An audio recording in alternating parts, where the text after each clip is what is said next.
Good morning, everyone. My name is Norm Horofker, and I'm the proud minister of the Universalist Unitarian Church of Halifax. This morning, James Morris is our service assistant. Jessica Friesen is our music director. Marie-Claude Leroux is our director of religious exploration.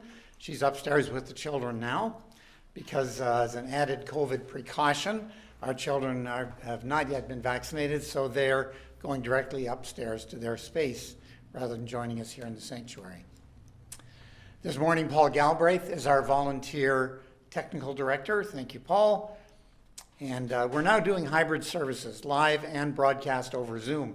So anything that we said or any noise made in the sanctuary is picked up and sent out over Zoom and recorded. And therefore, I ask those in the sanctuary to remain quiet to the extent possible. Don't direct questions to the minister or the music director during the service, please. And if there is need for conversation, extensive conversation, please step outside the sanctuary. For people joining by Zoom, please stay muted unless and until you are part of the service. Thank you for that.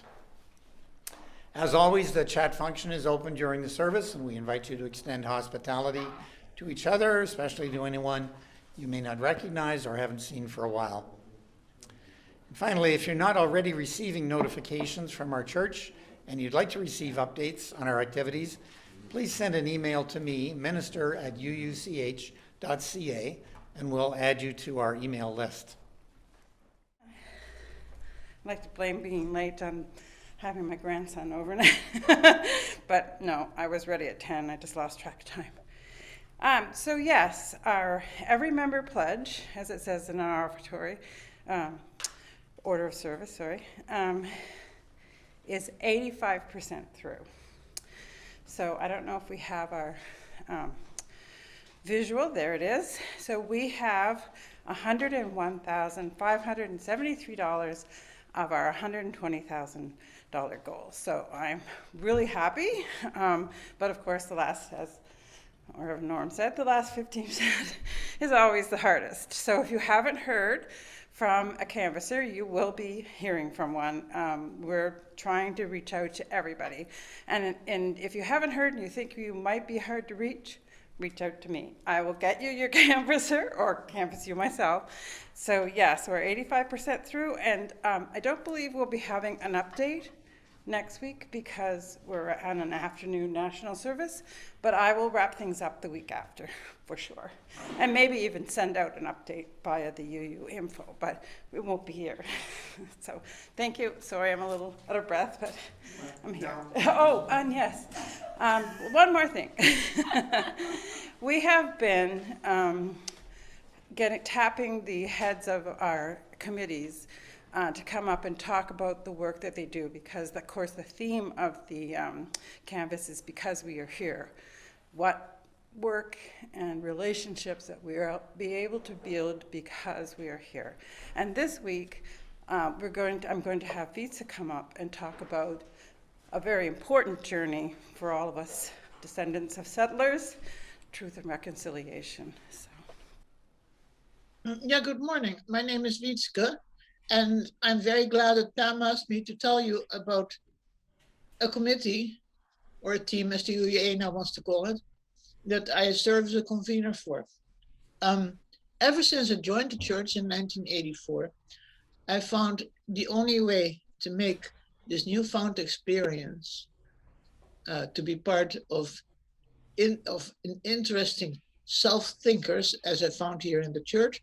Of course, I never grew up in a church. My parents didn't grow up in a church. I grew up with a deep-rooted antitrust of churches in general, and many churches in particular.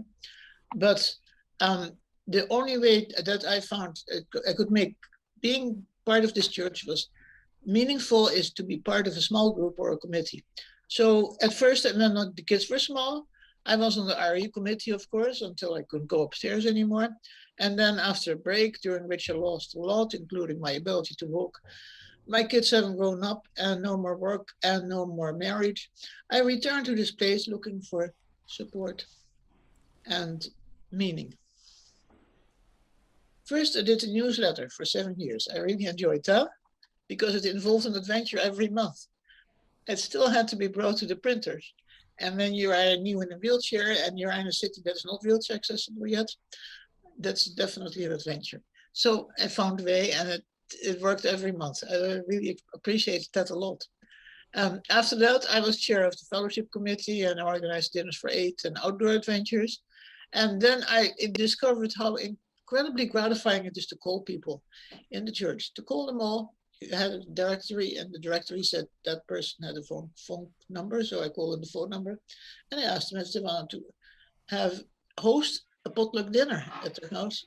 And some people said no, they couldn't, but some people thought that was great. And we had a wonderful conversation about having a potluck dinner at their house, especially if the house was maybe a bit farther away, because then it could be not a dinner for 8, but a dinner for many. And I really enjoyed organizing those things.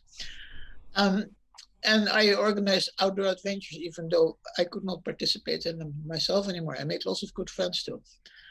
When I think back of those times, I think phone calls are the best way of communicating if you cannot have in-person meetings. Especially during my next meeting, my next activity in this church, when I got to organize the service, Sunday service supporters, like coffee makers, cleaner uppers, ushers, they were called, and greeters and stuff like that. And I started calling people again, and I was asking them if they would do one task once a month, and if they could commit themselves to that. And very soon I had the whole list filled with people doing things. And that was also, I made very good friends, because you often talk to the new people that just came to the church, and they were most eager to work, I found. And and I sort of tried to match them with the thing that needed to be done. And that was very nice work, until I finally understood that it was not my place anymore to ask people to do things. So that's when I decided to replace my Sunday activities with Saturday activities. There's this beautiful breakfast in this church, and I joined that and had a good time there. Now, it was there that I think in 2016, the CUC, that's our national organization, decided to organize a series of reflection circle meetings for the residential schools. It was just a time of truth and reconciliation at that time. The commission was working them. And since I've always had an interest in where the indigenous people were in Canada, where could I find them, how come I didn't know about them, and always vaguely, and during all my other troubles, to find out what those indigenous people were actually doing here. Where are they? And I didn't know. My kids didn't go to school with other indigenous people, and that was a disappointment for me. So I joined these reflection circles. I helped organizing them, tried to help organizing them. And the first thing that we did there was a so-called blanket exercise, which most of you people know about. You have a big blanket and it becomes smaller and smaller and smaller, it being, of course, the lands and being taken away by the settlers. In the blanket exercise. It reminded me of the time I was working as a volunteer at the Nova Scotia Museum. And there was a picture.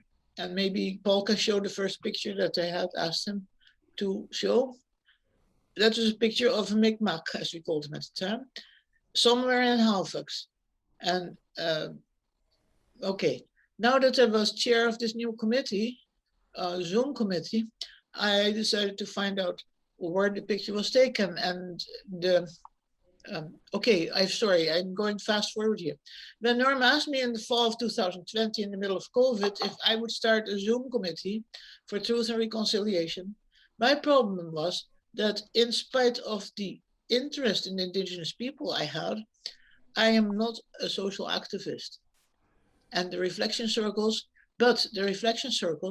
had frustrated me, because they were all centered in the West, and they were all about the terrible things.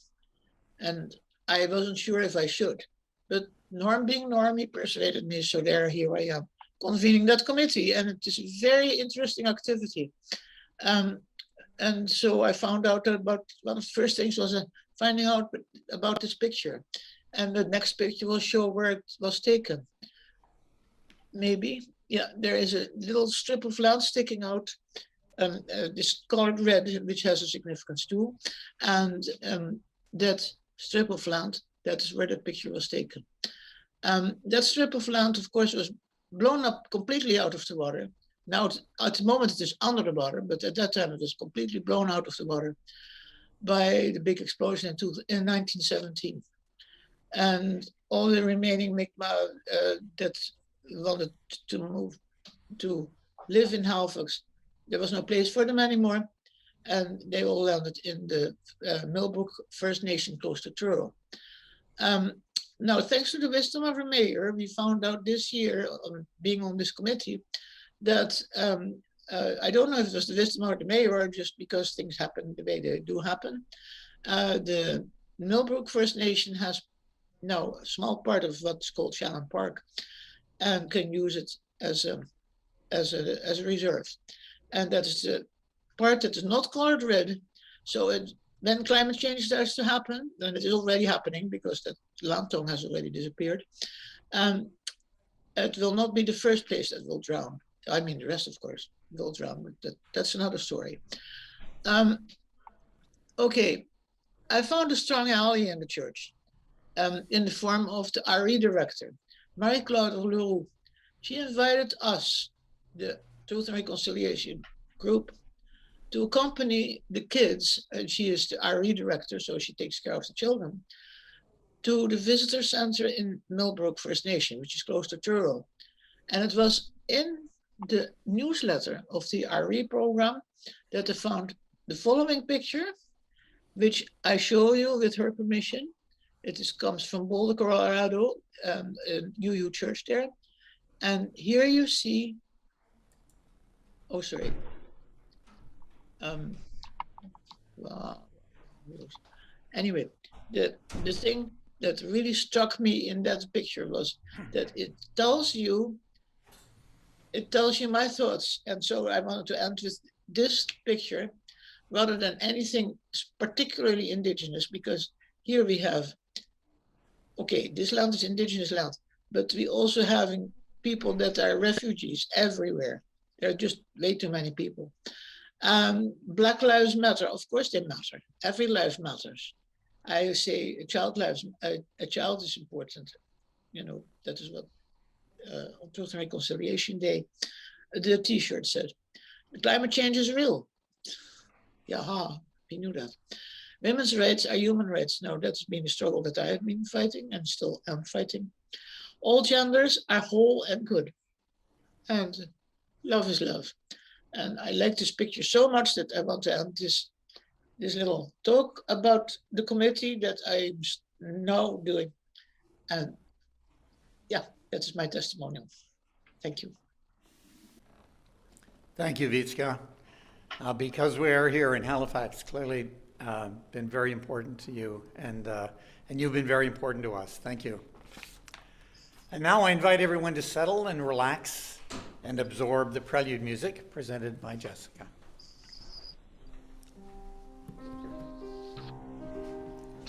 So I'm making a change. We're going to be doing Rising Green, and we've never done this before. It's words and music by Carolyn McDade, and if that sounds familiar to you, it's because she wrote Spirit of Life, basically our anthem. So please listen to the words and enjoy.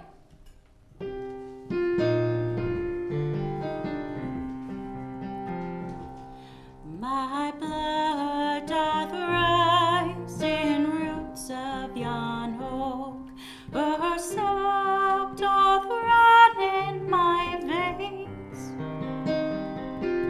Boundless my soul like open skies, where the stars forever have lain. Where the stars,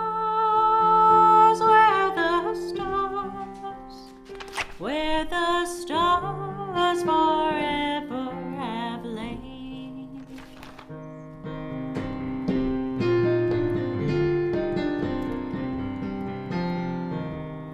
My hands hold the of time without end. My sight as deep as the sea, beating my heart sounds the measures of old. That's love, eternity.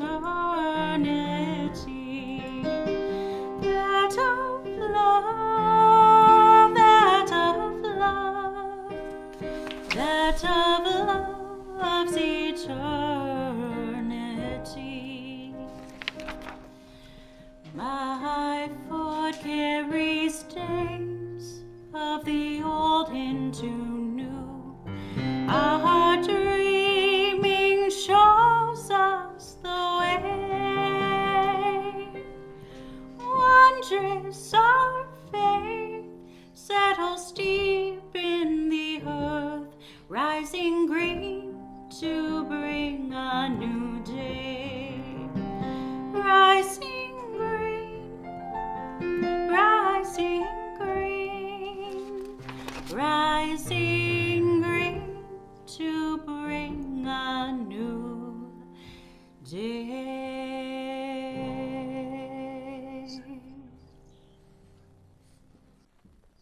Thank you, Jessica. Beautifully done.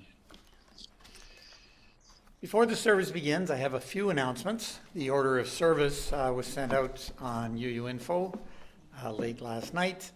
It contains more detail on the following. There's a lot of information in the announcements. I'm just going to hit the highlights here this morning. Everyone should be aware that we are doing our services in hybrid mode, so you're welcome and encouraged, in fact, to come back to the sanctuary. But you either have to have proof of double vaccination, proof of a recent COVID test, or be willing to take a quick, can't think of the right word. Anyway, we have a test that you can take right here. It takes 15 minutes. So if you're planning on that, come a little bit early so you can get that out of the way. It's painless and easy to do, so don't worry about that. Team activities coming up this week. The Dismantling Racism team is scheduled for the 4th Tuesday of the month. The team lead is Pam Griffin-Hody. This will be happening just before at least our last meeting, before the November 27th vote on the 8th principle. The building team, we rescheduled from November the 11th, which wasn't a good choice of a date, to Thursday of this week at 2 p.m. I'm the team lead for that group. The membership team is normally held on the 4th Thursday. It's being rescheduled due to a conflict, and you can watch for details later. Pam and I haven't exactly worked out what day works for both of us yet. Lots of news in there about the Holiday Bazaar, December the 4th, 11 a.m. to 2 p.m. It's a major church fundraiser. We need your support to donate items that can be used in the sale, and also your support then to buy those items back again. Well, you're not going to buy your own items back, hopefully.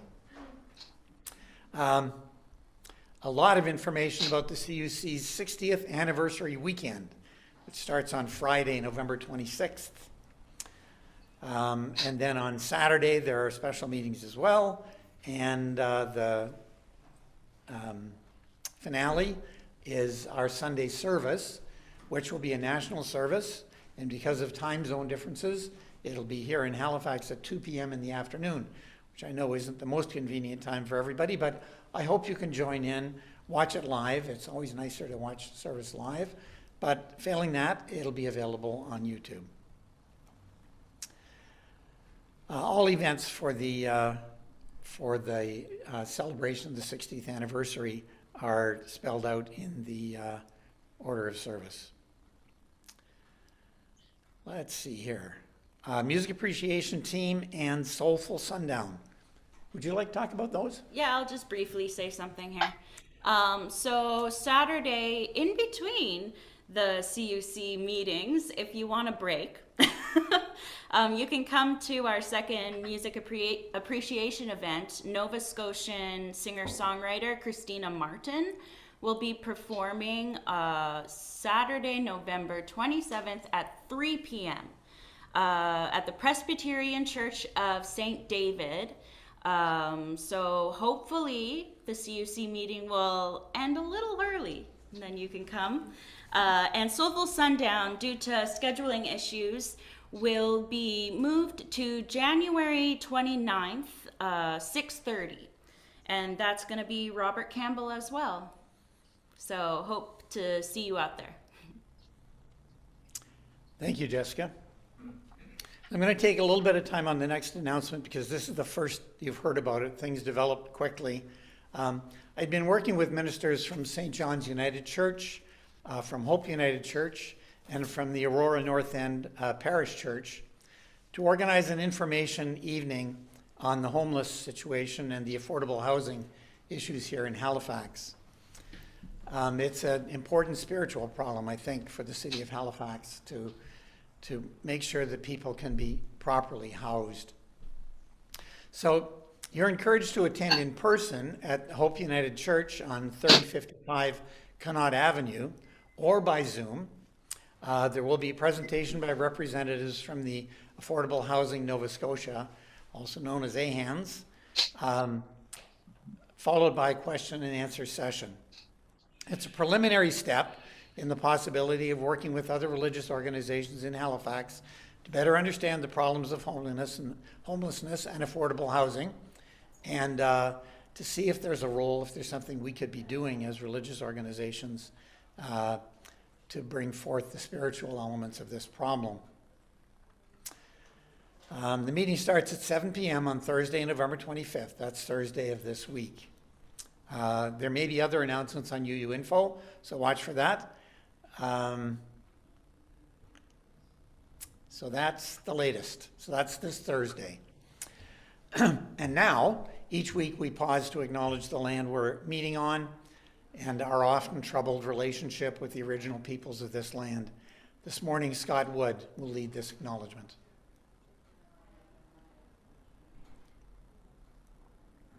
Good morning. As we gather for the regular Sunday service of our church, in our church sanctuary and virtually on Zoom and YouTube, we acknowledge that we are meeting on the unceded ancestral lands of Mi'kma'ki, the home of the Micmac people. If you are joining on us virtually from ancestral lands of other First Nations people, please acknowledge your indebtedness to them as well. Since we embarked on the truth, healing, and reconciliation process in Canada, I've become aware of other countries engaged in similar processes vis-a-vis their own Indigenous peoples. For example, Australia, New Zealand, the Nordic countries, including Greenland, Russia, and South Africa, and probably others. These processes represent an acknowledgement of the impact colonizing powers had on the culture and lives of the country's Indigenous peoples. This itself is a positive action, considering that throughout human history, the movement of people usually resulted in the most powerful group simply imposing their way of life on the weaker group by forced assimilation. Probably little or no truth and reconciliation there. There are examples in these various countries of reconciliation efforts through reparations and land settlement programs, educational and social programs, and the creation of new forms of governance. This is not to say that the process is perfect or complete anywhere, but there are valid and valuable examples of success and failure to study and draw lessons from. Thus, these global examples of truth and reconciliation processes deserve consideration. Perhaps they will offer inspiration for new, more inclusive forms of governance and new social institutions to advance our own process of reconciliation. I hope we can add detail and substance to these musings in the future. Thank you. So I'm going to do a chalice lighting reading called Here We Remember Ourselves by Reverend Gretchen Haley, and then John will light the chalice. Give up the fight for some other moment, some other life than here and now. Give up the longing for some other world, the wishing for other choices to make, other songs to sing, other bodies, other ages, other countries, and other stakes. Purge the past, forgive the future, for each come too soon. Surrender only to this life, this day, this hour, not because it does not constantly break your heart, but because it also beckons with beauty, startles with delight, if only we keep waking up. This is the gift we have been given, these body cloths, this heartbreak, this pulse, this breath, this light, these friends, and this hope. Here we remember ourselves, all a part of it all, giving thanks and centering joy. Come, let us be together.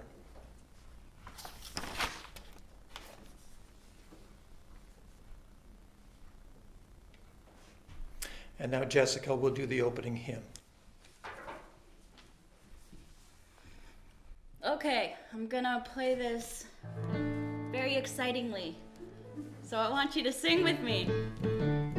Breaths.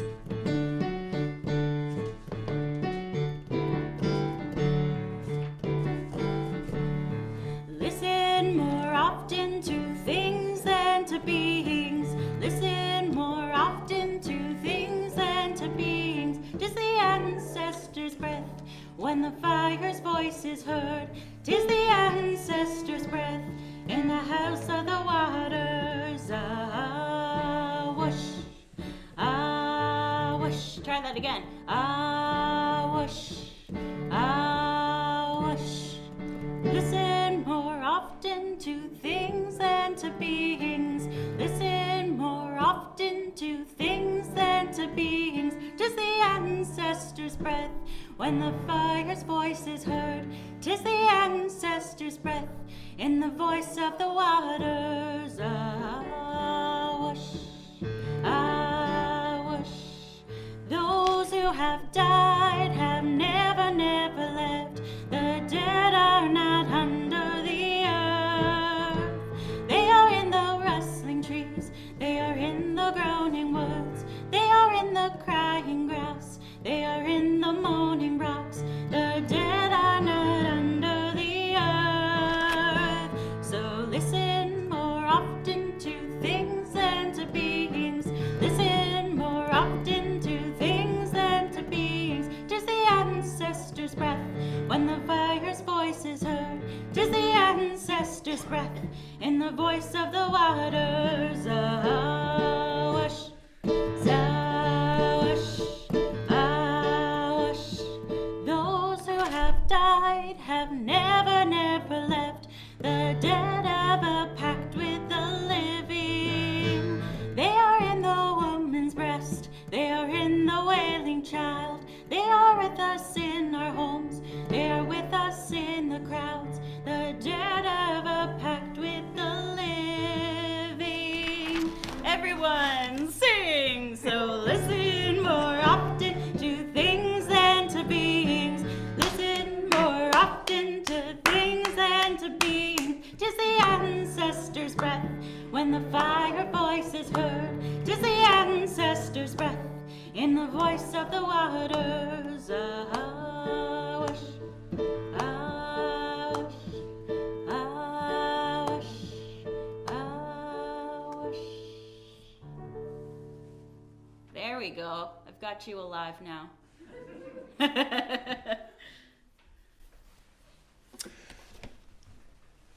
Marie-Claude asked if I would do a reading in the Time for All Ages, and the most prominent thing has been a swimming exercise I've done all summer, so I'm reading about that, called The Simple Gift of Lake Swimming. The description of today's service ends with the words, "Where in this day did I take the time to savor the simple gifts of life?" The old Shaker song, Simple Gifts, reminds us that amidst the rush of fast-paced activity, it is a gift to be simple. I recall a church annual meeting several years ago when that recognition was advocated by member Rodney Vaughan. After an intense reviewing of countless reports, Rodney summoned with ironic, I think, humor, that we lower our standards and, if needs be, allow the walls to crumble around us. One path to simplicity for me this year has been a dedicated submersion into the spiritual practice of swimming. Kim and I live at 5 Allen Lake in Hubli, We both get great pleasure out of lakeside living, she through her kayaking and photography, and me through regular swimming. The simple gift of swimming fulfills for me a spectrum of human need. You could say that the lake is a place where my mind, body, and spirit get along just swimmingly. But this year has been a bit different. In years past, I would swim mostly in the warmer months of July and August, but this year I extended the swim season and transformed an intermittent swim routine into a consistent daily practice. As spring comes to the lake, our daughter Catherine and I have a running challenge about who will venture in first. On May 7th, I summoned up my courage and took the plunge. After a few timid dips through May, I started on May 30th, daily swims that continued for 156 consecutive days, no matter the weather or my schedule, until November 1st. My last swim has been on November 13th. Water temperatures have dropped several degrees over the past week. Last Tuesday, it was 40 degrees Fahrenheit, or about 4 degrees Celsius. So I've received the admonition from Kim to wind it down. Well, what have I learned or experienced with this practice? First, lake water has connected me to the natural world. There is a sense of wonder in arriving each day and seeing the variations in weather, wildlife, and foliage. They are a humbling daily reminder of my small place in nature and a palpable draw to enter that setting. Sometimes a loon or family of ducks will follow my swim path at a distance as if to say, "Welcome to our home." Second, lake swimming has provided a time of mindfulness. I'm not a morning person and I tend to work late, so often I swim at twilight. Then the lake becomes a spiritual sanctuary. There is magic in the golden hour when the sun lights the far shore and I swim towards it. And then it creates a violet hue of sunset and a point of focus as I return to the dock. Only a few minutes of swimming can generate a rhythm that allows me to ease into a state of meditative peace. Third, swimming, like many physical practices, allows a deeper awareness of your body. As your heart beats, your lungs fill and empty with air, and your torso stretches with each stroke, a mind-body connection is formed. Over the 5.5 months of swimming, I gradually felt an increase in strength and stamina and experienced how I could push my limits. Also, on days when my body was overloaded with physical energy from stress, swimming helped me to burn that off and return to a calmer state. Lastly, swimming in the spring and fall exposed me to the phenomenon of cold water swimming. I swam in water temperatures of 46 degrees Fahrenheit or less than 8 degrees Celsius for several days. There is research that suggests possible benefits to this activity if you cope with the cold water shock experience, which is described by environmental physiologists as: first you gasp involuntarily, then hyperventilate, adrenaline courses through your body, your heart races, you panic. Although you can't sense it, your blood pressure is skyrocketing and glucose and fats are being released into your bloodstream, providing an energy source should you need to take a quick escape. Cortisol, a stress hormone, is released from your adrenal glands, and there is a surge of beta endorphin hormones in the brain that provides pain relief and gives a sense of euphoria. Thus, the fight or flight phenomenon and feeling of post-swim high. Researchers think that one of the many benefits of cold water immersion relates to mood and comes in 2 phases: the initial cold shock response and then an adaptation that occurs over time. Researchers believe that it may take only 6 immersions to have the cold water shock response, so you panic less and are more in control. You also adapt physically. I initially would rush to the shower after a cold water swim and then gradually found myself foregoing the shower without any reaction. And it is believed that there is a cross-adaptation. As you become more resilient to the cold shock, you may become less reactive to everyday stress. So cold water exposure is being considered as a possible treatment option for depression.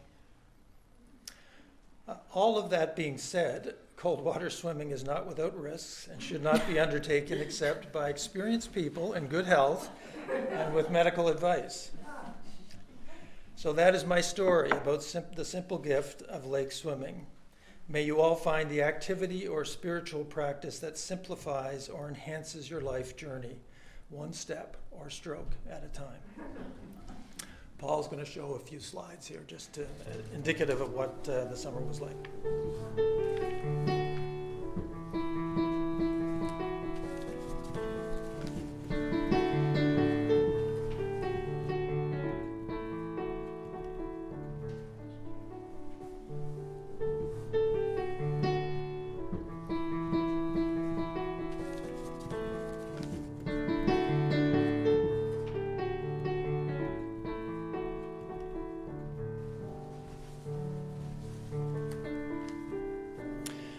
Connecting with my talk, Jessica is going to play the song Simple Gifts. 'Tis a gift to be simple, 'tis a gift to be free, 'tis a gift to come down where we ought to be. And when we find ourselves in the place just right, 'twill be in the valley of love's delight. Thank you. When true simplicity is gained, to bow and to bend we shan't be ashamed. To turn will be our delight, till be turning we come round right.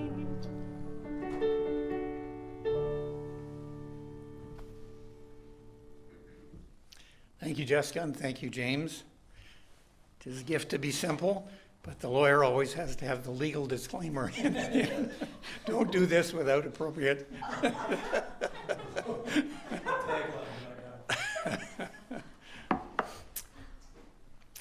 And now James will assist as we take this special time to reflect on our joys and sorrows. It's a sacred time in our service. It's a time that we set apart to honor the many joys and the many sorrows that you, the congregation, are living, and to acknowledge our mutual support as a community. This morning, as is our practice, James will light one candle for all those who are with us or in our thoughts who are struggling mentally, physically, financially, or emotionally. And we also light a second candle for all the joys that are here with us in this room or with you tuning in via the internet. The big joys that come along only infrequently, and the little joys that are with us if we're blessed to see them every day. If there's anyone in the sanctuary that would like to have a candle lit, now you can come forward if you'd like to. Speak here. If not, yes, Margaret. Get out of the way.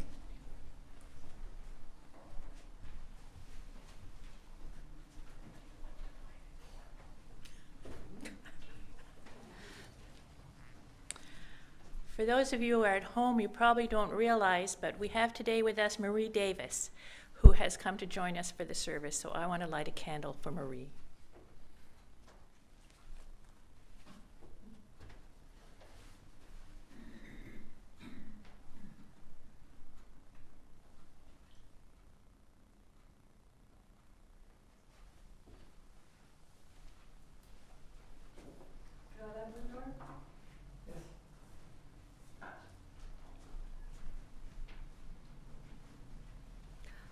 We also have in our midst a new Unitarian, a Virginian, who's visiting relatives in Wolfville, and she decided to come to Halifax and check us out. Linda, welcome. Thank you. You want a candle for her?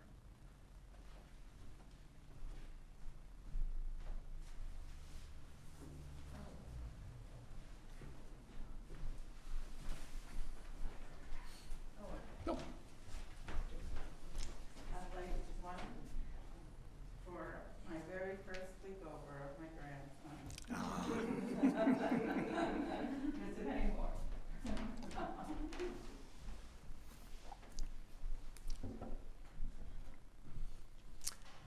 Thank you. It's so nice to have people back in the sanctuary and be lighting candles here once again. And Marie, it's an absolute treat to have you here. Thank you. And Linda, safe travels. Each week we invite anyone who would like a candle lit to email me for details. it's been a quiet week, and I haven't heard from anyone who wanted a candle lit this morning. However, I will light a candle because I attended the Child Haven program on Zoom last night. And it's amazing to see the work of Bonnie and Fred Cappuccino and how they have changed so many lives. Again, if you don't know the story of Child Haven, I encourage you to do some research online. Bonnie and Fred live outside of Ottawa in Ontario, out in an old log cabin, actually restored log cabin in the bush. So I'd like to light a candle for, one candle for Fred and Bonnie.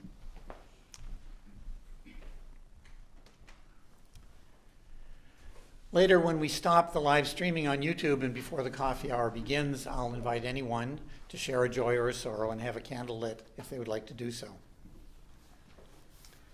May the joys and the sorrows, both those acknowledged here this morning and those held in the silent sanctuary of our hearts, weave us together in the interdependent fabric of community.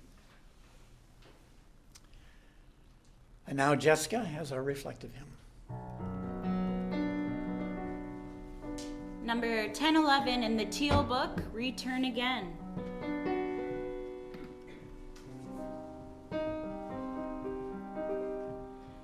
Return again, return again, return to the home of your soul. Let's do that again. Return again, return again, return to the home of your soul. Return to who you are, return to what you are, return to where you are, born and reborn again. Return again, return again, return to the home of your soul. And now a reading by Viktor Frankl called The Logotherapy in a Nutshell. The pessimist resembles a person who observes with fear and sadness that their wall calendar, from which they daily tear a sheet, grows thinner with each passing day. On the other hand, the person who attacks the problems of life actively is like someone who removes each successive leaf from their calendar and files it neatly and carefully away with its predecessors, after first having jotted down a few diary notes on the back. They can reflect with pride and joy on all the richness set out in these notes, on all the life that they have already lived to the fullest. What will it matter to them if they notice that they are growing old? Have they any reason to envy the young people they see or wax nostalgic over their own lost youth? What reasons have they to envy a young person for the possibilities that a young person has, the future which is in store for them? No, thank you, they will think. Instead of possibilities, I have realities in my past, not only the realities of work done and of love loved, but of sufferings bravely suffered. These sufferings are even the things of which I am most proud, although these are things which cannot inspire envy.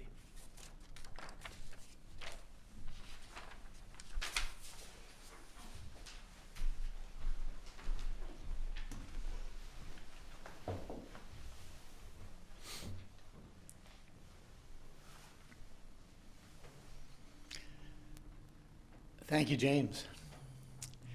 In a month dedicated to holding history, the inspiration for my reflection this morning comes from a simple idea. The idea that our personal histories are built one day at a time. Hence the reading that James just offered us. This morning we're addressing the theme of holding history. And we're in the midst of a period that will most certainly be fodder for future historians. The pandemic of 2022, well, who knows? During this time, is your personal history something that's happening to you, or is it something that you're creating?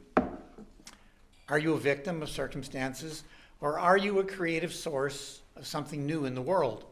Is history shaping you, or are you shaping history?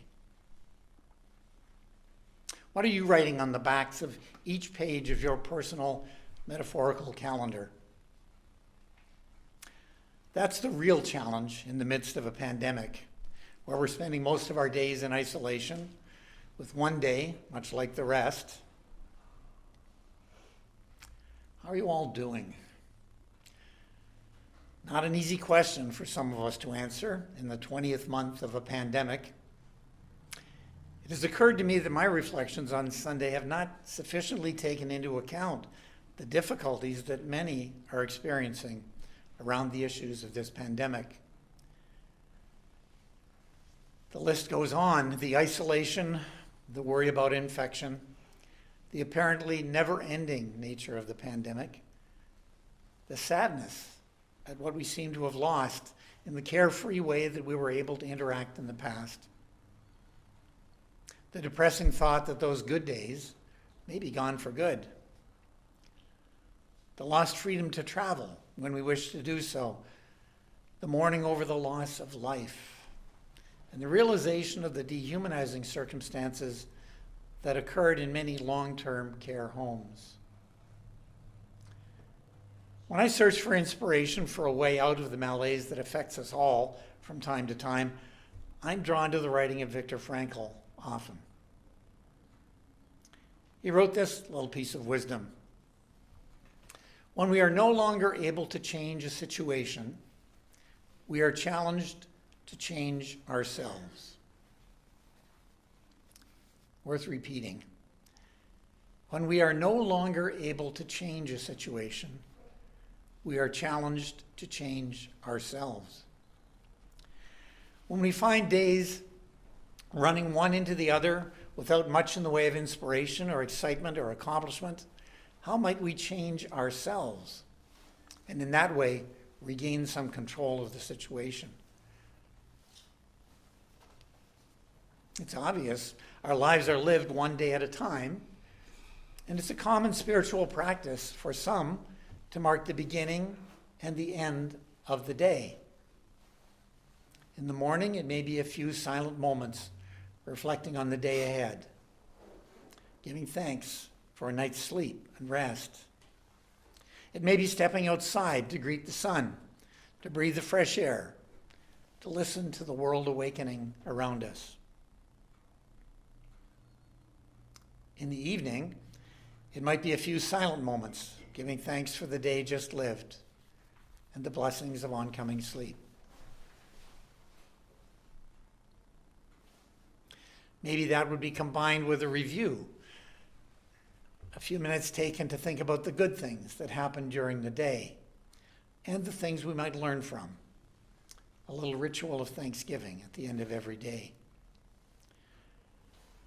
Some of us have been involved with journaling for many years, recording our thoughts and activities every day. It's a recommended spiritual practice for helping us to reflect on our lives and what we're doing with the one wild and precious life that we've been given. But just recording what happens to us makes us a victim of circumstances. Frankl's writing lauds the person who attacks the problems of life actively. It's not enough to record what happens to you unless you're also attacking the problems of life, not just suffering from what has been imposed on you. And for those sufferings that are imposed on you, Frankl speaks of being most proud of the way those sufferings are bravely faced and converted into a source of meaning in life. As you probably know, Frankl spent time in a Nazi death camp during the Second World War, and even there found sources of meaning and inspiration for his life. Frankl wrote about fellow prisoners who sacrificed their meager allotment of food or clothing to help others. Hopefully none of us will ever be in such a position, but we all have a spark of the divine within us. The ability, the drive to reach out to help others to grow. That's my definition of love. Too often it seems that the goal we've set for ourselves is to do as little as possible. We cherish our idle time, fair enough, but surely our lives need more than that. In our times, there are issues that the universe has placed before us that call for our attention, call for our engagement, from global climate change crisis to the homeless situation here in Halifax. And there are opportunities to make a difference if we plan our response on a day-to-day basis. I remind you of the housing crisis meeting this Thursday evening. Might put that on your calendar. Back in 1980, John Lennon released a song containing these words about his experience with his son, Sean. Before you cross the street, take my hand. Life is what happens to you while you're busy making plans. Turns out that sentiment wasn't original to John Lennon. People who investigate these kinds of things attribute the first known appearances to an issue of the Reader's Digest magazine, dated January 1957, written by one Alan Saunders, who wrote, "Life is what happens to us while we're making other plans." But the fact that life intervenes to upset our plans is no reason to stop planning. Things that happen to us can be seen as the spark that initiates our own engagement. Here's maybe a trivial example. When my vision began deteriorating due to cataracts, which is normal at my age, I could have seen that as something outside my life, something controlling me. I could have bemoaned and resented the need for eye surgery and gone grudgingly through the process. Or I could see that eye surgery as the miracle that it is, offered to me. The chance to take control in an otherwise debilitating condition. The chance to take advantage of work done by thousands and tens and probably hundreds of thousands of medical professionals to perfect the technique. A chance to attack the problems of life, to take control, and to celebrate my agency.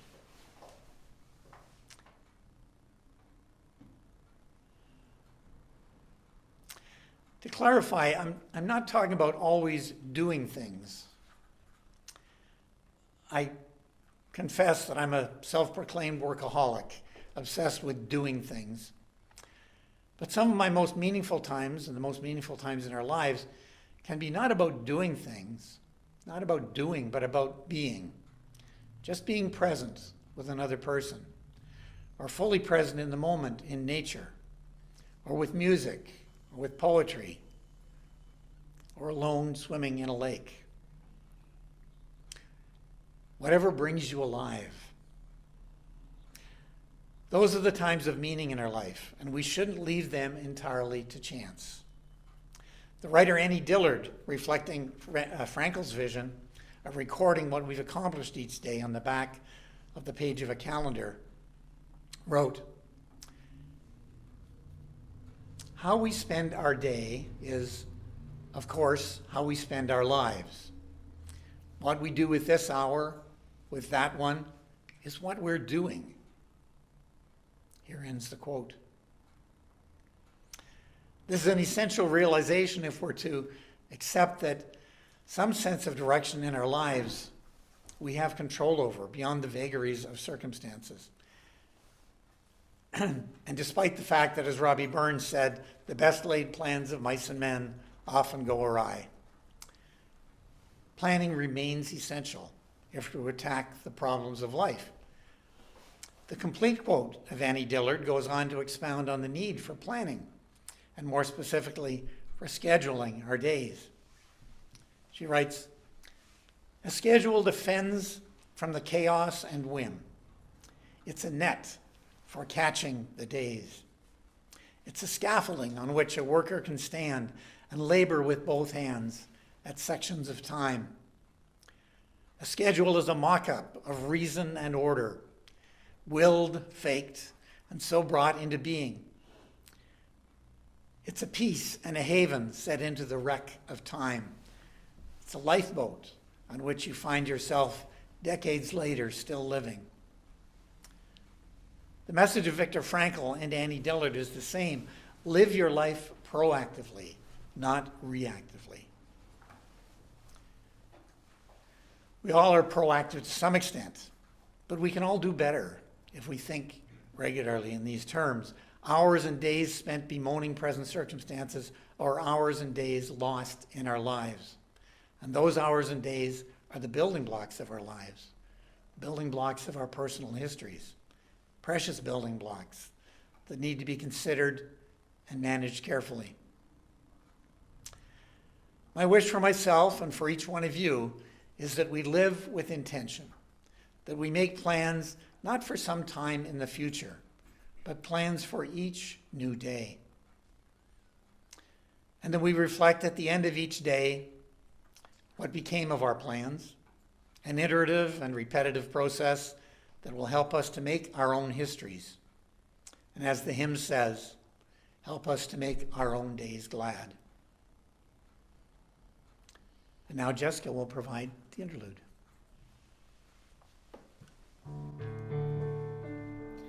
Tis a gift to be simple, 'tis a gift to be free.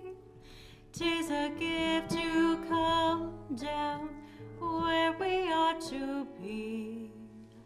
And when we find ourselves in the place just right, 'twill be in the valley of love delight. Join me.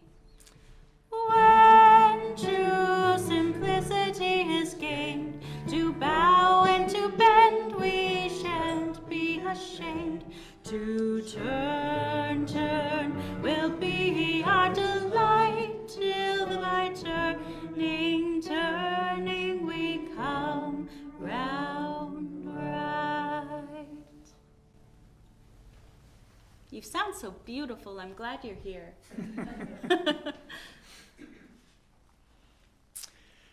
Thank you. So now as we get back into the practice of having people in sanctuary, we are reinitiating our practice of offertory. Margaret, I haven't given her any advance warning, but she's done this the last couple of Sundays. So we'll pass the plate in the sanctuary. This may be a surprise for people, and please do not feel obligated to contribute. I'll explain where the money is going. Each week we make an appeal for support of our Saturday brunch. It costs us about $400 a month to provide a good meal and an opportunity to break the loneliness of our neighbors. The brunch project has been underfunded this year because of the nature of not having people in the sanctuary. But if you'd like to support the Saturday brunch, here's how you can help, either contributing in person or through the slide.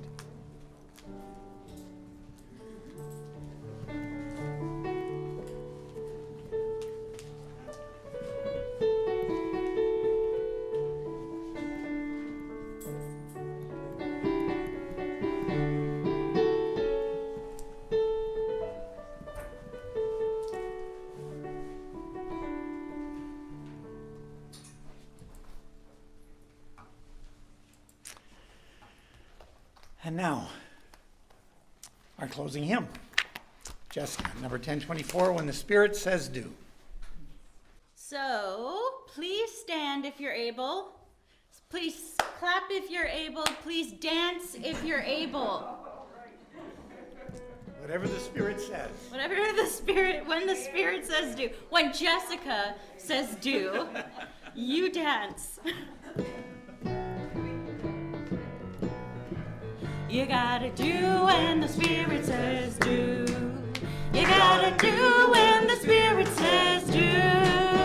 When the Spirit says do, you gotta do, oh Lord, you gotta do when the Spirit says do. Spirit says do, Spirit says do, Spirit says do, Spirit says do, Spirit says do. You gotta sing when the Spirit says sing. Come on, let's sing. You gotta sing when the Spirit says sing. When the Spirit says sing, you gotta do, oh Lord,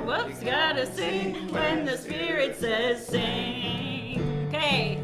Spirit says sing. Spirit says sing. Spirit says sing. Spirit says sing. Spirit says sing. Whoops. There we go. Okay, give me a word. You got something when the Spirit says play? Play, okay.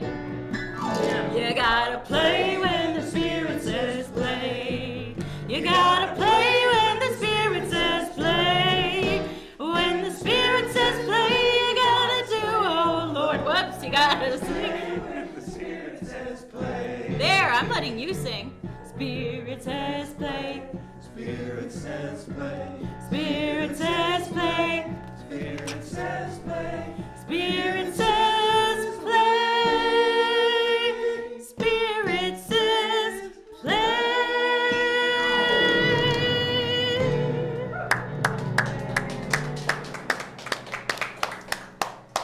Thank you, everybody. That's the kind of energy that will draw people back into the sanctuary. Yes. Giving up, getting out of their pajamas and putting down their coffee and coming into the church. I could be wearing pajamas for all you know. You never see my legs. I closed the service this morning with these words again by Viktor Frankl. It did not really matter what we expected from life, but rather what life expected from us. We need to stop asking about the meaning of life and instead to think of ourselves as those who are being questioned by life, daily and hourly. Our answer must consist not in talk and meditation, but in right action and in right conduct. Life ultimately means taking the responsibility to find the right answers to its problems and to fulfill the tasks which it constantly sets for each individual. May it be so. Amen. Go in peace. So thank you all who attended the service today here in the sanctuary or by Zoom or by YouTube. I say goodbye to those who joined us on YouTube now, and we'll end our live streaming. For those who join by Zoom in a few minutes, we'll return to share joys and sorrows, followed by our virtual coffee hour. Thanks again. The streaming service will now end.